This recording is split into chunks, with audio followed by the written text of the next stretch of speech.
Hello, my name is Dave Cranage, North American Field Sales Engineer for Sage Software Group, and welcome to this video covering the make-to-order strategy of Sage Distribution and Manufacturing Operations, or SDMO. In this video, we'll take you through the entire make-to-order process, starting with creating a sales order to generate demand for a make-to-order item. We'll then convert the sales order directly into a work order, run the MRP calculation, and review the results. Next, we'll generate and process a purchase order, review the work order we created, track production against it, and finally, complete the work order. Let's begin with an overview of the make-to-order strategy within SDMO. Within SDMO, make-to-order is a production and inventory management strategy and process where products are only manufactured or assembled in response to specific customer orders. Here's a bit more insight into MTO. Production on demand. In a make-to-order ERP setup, products are not produced until a customer places an order. This means that the manufacturing process begins only after a customer order is received, ensuring that the product is customized or configured to meet the specific requirements of that order. Customization and variability. MTO is often used for products that require customization or have a high degree of variability in their features or specifications. ERP systems help manage these variations by allowing the configuration of products based on customer preferences while ensuring that all required components and materials are available. Minimized inventory. With MTO, inventory levels are typically kept to a minimum. There may be some raw materials or components in stock, but finished goods are not produced until an order is confirmed. This reduces the costs associated with carrying excess inventory. Complex order management. ERP systems play a critical role in make-to-order manufacturing by managing the entire order-to-delivery process. This includes order entry, order confirmation, production, scheduling, materials procurement, and shipping coordination. Lead time. MTO production often has longer lead times compared to make-to-stock, since production starts after the order is received. However, ERP systems help in optimizing lead times by automating processes and ensuring efficient resource allocation. Customer-centric approach. MTO is a customer-centric approach that allows businesses to cater to specific customer needs and preferences.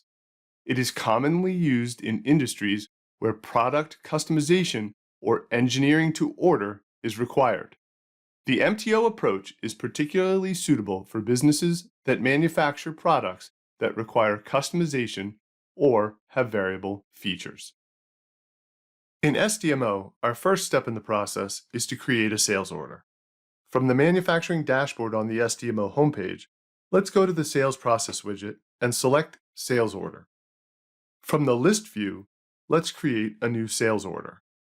In the new sales order header, let's enter our sales site and our sales sold to customer. Now, let's add a product line item for the 61 series chair. Let's enter item name, quantity, and let's tab through the rest of the line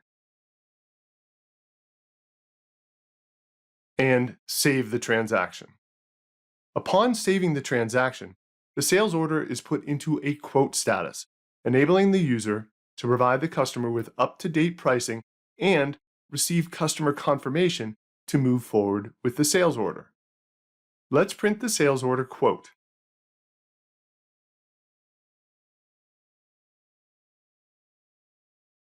For the benefit of our demo, let's assume that the customer is good with the pricing and confirms the sales order.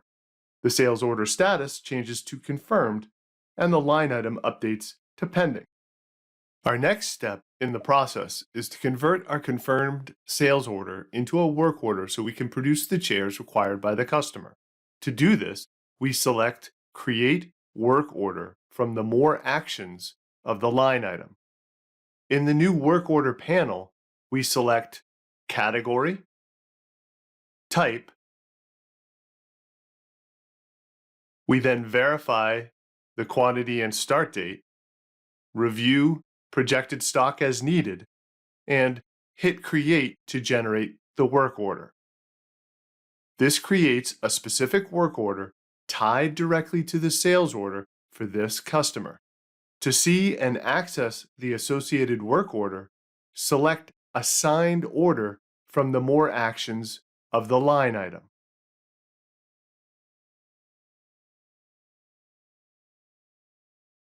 Let's return to the SDMO homepage for our next step in the process. Creating a sales order generates demand for the 61 series chair. Our next step is to utilize SDMO's Material Requirements Planning, or MRP, to determine what we need to purchase and produce to meet demand. To run MRP, we need to execute an MRP calculation request, which matches available materials with upcoming demand to find shortages and suggest ways to fulfill them. Let's navigate to Stock, Reordering, and select MRP Calculation Request. Let's enter a description and our site,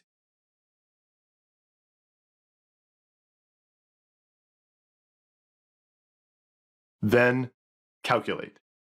Then we'll navigate back to Stock, Reordering, and select MRP Calculation Results.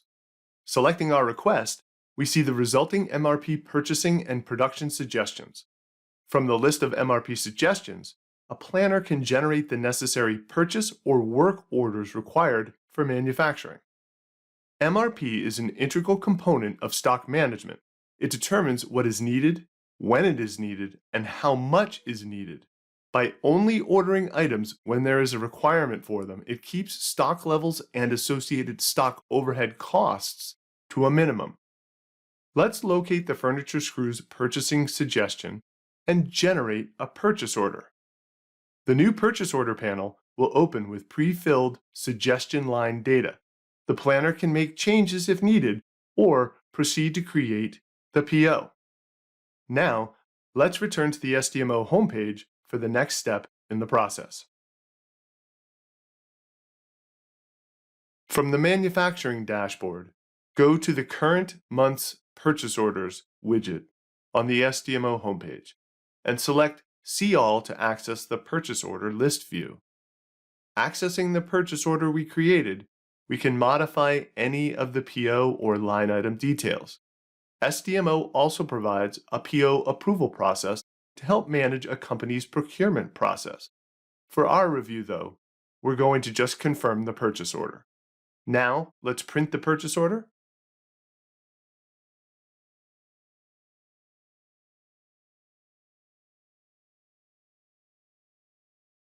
And let's create and confirm the PO receipt.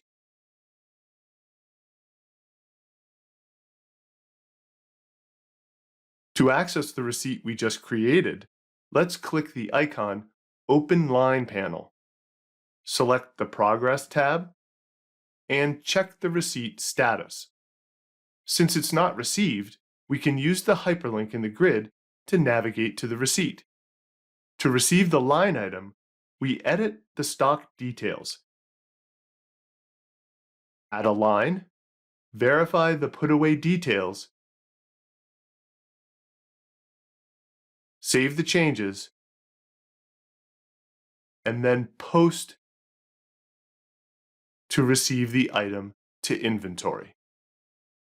Now, let's navigate to Manufacturing Work Order to locate the work order we created.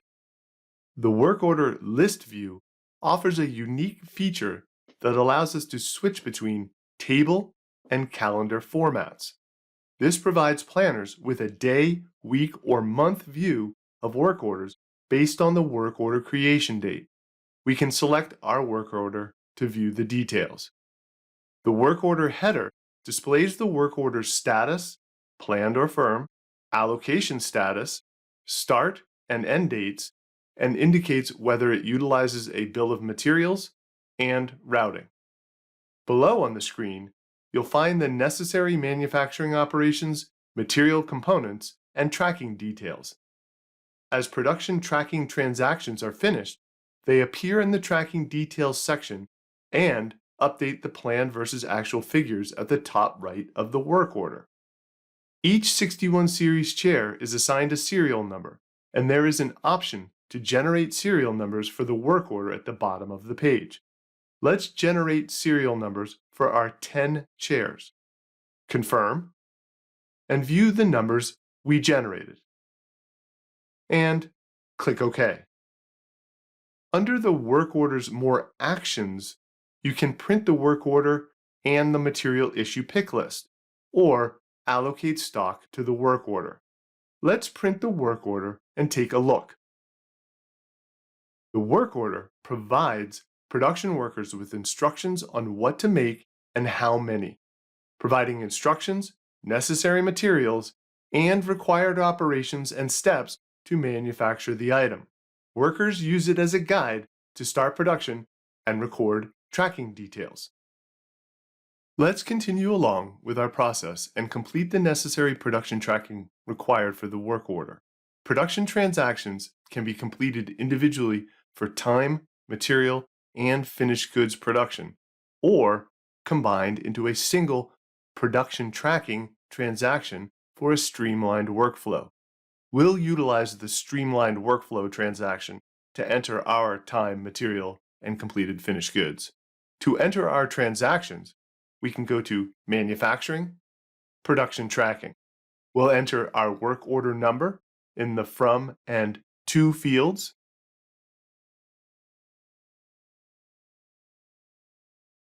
And search. The search results show our work order, its status, quantity details, stock detail status, and checkboxes for 3 different transaction types: production completed, backflush material, and backflush time. Let's check the 3 boxes and let's enter in our actual quantity. Now, since SDMO is showing a stock details status of required, let's go to the line item's More Actions and select Stock Details.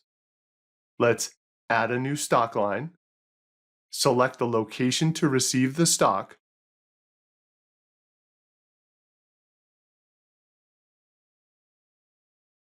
select the proper stock status, and notice that we also need to assign our stock the generated serial numbers. Let's add a line, select our starting serial number, define the number of chairs, and the 2 serial numbers fill in automatically. Let's hit OK. Last but not least, we'll hit Save on our production tracking transaction. Let's return to our work order.